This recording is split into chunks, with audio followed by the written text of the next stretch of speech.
Assalamualaikum warahmatullahi wabarakatuh. Sahabat MJS, berjumpa kembali dengan channel kami, yaitu MJS 769. MJS kali ini saya memberikan informasi lagi ya, yaitu di Tulungagung, tempatnya di pinggiran gunung lah, di pinggiran Gunung Bulu. Ada makamnya Syekh Basaruddin, penyebar agama Islam pertama di Sri Gading.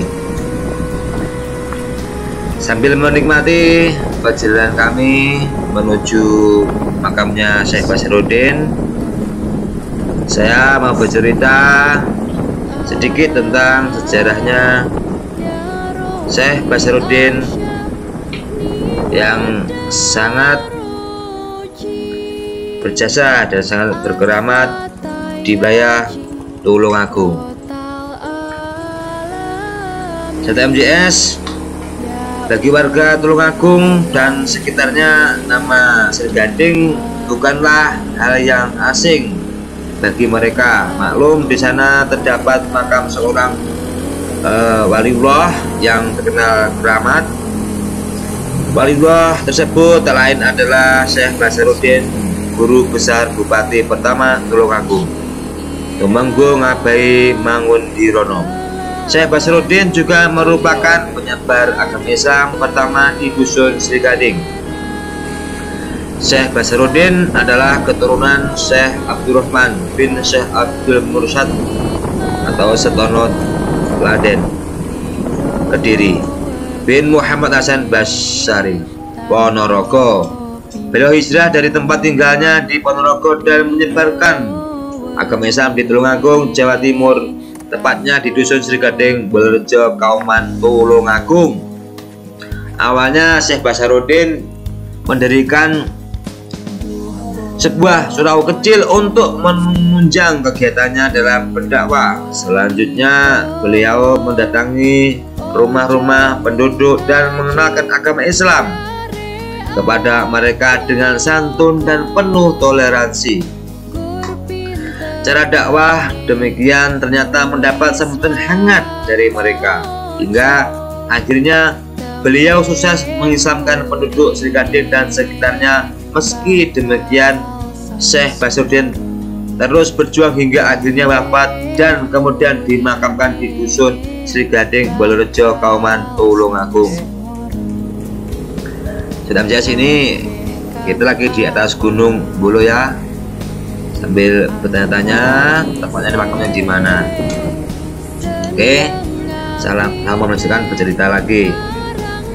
Sosok Syekh Basaruddin sendiri semasa hidupnya dikenal sufi dan penyebar. Sebagai contoh, beliau kalau makan nasi selalu memilih nasi yang banyak terdapat kerikilnya. Nasi tersebut beliau makan secara perlahan dengan menyisahkan satu persatu kerikil yang tercecer dalam nasi tersebut.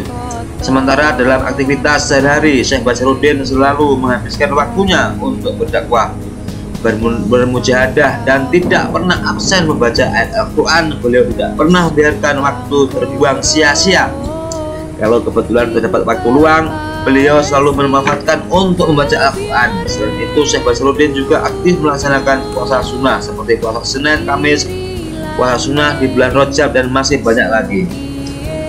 Sedangkan dalam bermujahadah, beliau biasanya melakukan di atas bambu yang di bawahnya terdapat aliran sungai. Jika tiba-tiba beliau tertidur, maka tubuhnya akan jatuh ke dalam sungai. Dengan demikian beliau akan terbangun dan melanjutkan kembali zikirnya. Dan konon jika ingin menaruh sesuatu, beliau biasanya tinggal menunjuk pohon yang berada di sekitar lokasi bantaran sungai. Seketika itu juga pohon yang dikehendaki langsung merunduk patuh. Salah satu karomah yang tampak pada diri Syekh Basaruddin semasa hidupnya adalah saat beliau menghadiri pernikahan putri Tumenggung Abai Mangundirono, Eyang Dina Mustafa. Syekh Basrudin menghiasi dekorasi panggung pernikahan dengan air mengalir yang berisi semua jenis ikan. Pengunjung yang hadir saat itu sontak terbelalak melihat kejadian ini. Makam keramat warga dusun Cigading dan sekitarnya meyakini bahwa makam Syekh Basrudin memang bertuah dan juga diakui oleh beberapa warga di sekitarnya dan di sekitar wilayah Tulungagung. Berdasarkan penuturan juru kunci makam Mbah Burhanuddin atau Mbah Bur, memang banyak para peziarah yang berwasilah ke makam Syekh Basrudin.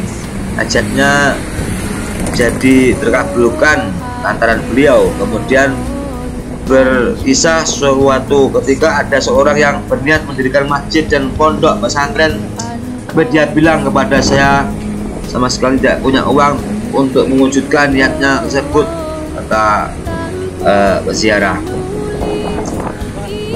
Kemudian menyarankan untuk tersebut berziarah ke makam Syekh Basrudin. Setelah berziarah sama 40 hari di makam Syekh Basrudin, orang tersebut lantas pulang ke rumah. Betapa terkejut ia melihat di rumahnya mendapat material bangunan yang sudah lengkap sebagai wujud syukur. Orang tersebut kemudian menggelar acara tahlil di makam Syekh Basrudin selama seminggu. Namun suatu hari orang tersebut datang lagi ke kediaman salah satu orang di Tulungagung yang menyatakan ingin mendirikan menara di samping masjid, tapi lagi-lagi tak punya dana. Seorang sepuh di Tulungagung kembali menyarankan agar berziarah ke makam Syekh Basrudin. Setelah berziarah, kejadian serupa di atas terulang kembali. Tiba-tiba banyak material yang sudah siap untuk membangun menara di sebelah masjid. Kisah lain, ada seorang yang sedang menghafal Al-Quran merasa kesulitan untuk menghatamkan padahal hanya tinggal 2 juz. Terakhir ia merasa gundah dan akhirnya sowan kepada sejumlah kiai untuk meminta petunjuk, tapi oleh salah seorang kiai yang berdomisili di wilayah Jawa Timur, ia justru dimarahi. Nyapo awakmu bingung-bingung, ziarah nen Syekh Basrudin kono lho, kata sang kiai. Ya kemudian berziarah ke makam Syekh Basrudin dan menghafal Al-Quran. Anehnya dalam tempo hanya 1 minggu dia langsung khatam. Itulah sedikit sejarah dan karomahnya Syekh Basrudin yang saya ketahui ya, JS. Bila ada kata-kata saya dari awal saya bercerita tentang sejarahnya Syekh Basrudin, banyak salah dan banyak kurang, saya manusia biasa. Saya mohon maaf yang sebesar-besarnya kepada sahabat-sahabat semuanya yang sudah melihat tayangan saya ini. Nah, ini kita menuju makamnya Syekh Basrudin.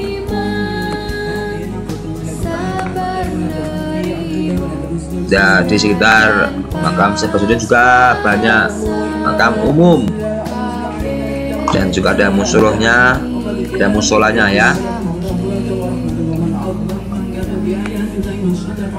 Ini tepatnya masih di di Gunung Bolo ini, insya Allah. Soalnya tadi saya kurang informasi, jadi saya melewati dulu Gunung Bolo dan memotong kompas langsung menuju atau tahu tempatnya makamnya Syekh Basrudin.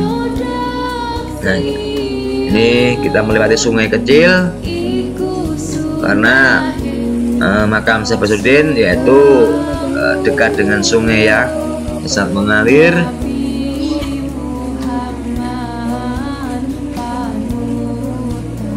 Monggo sahabat MCA yang sudah melihat tayangan saya ini dan mengetahuinya, monggo ya, biar longgar waktu, menyisihkan waktu untuk berziarah dan mendoakan Syekh Basrudin yang sangat berjasa dan sangat keramat.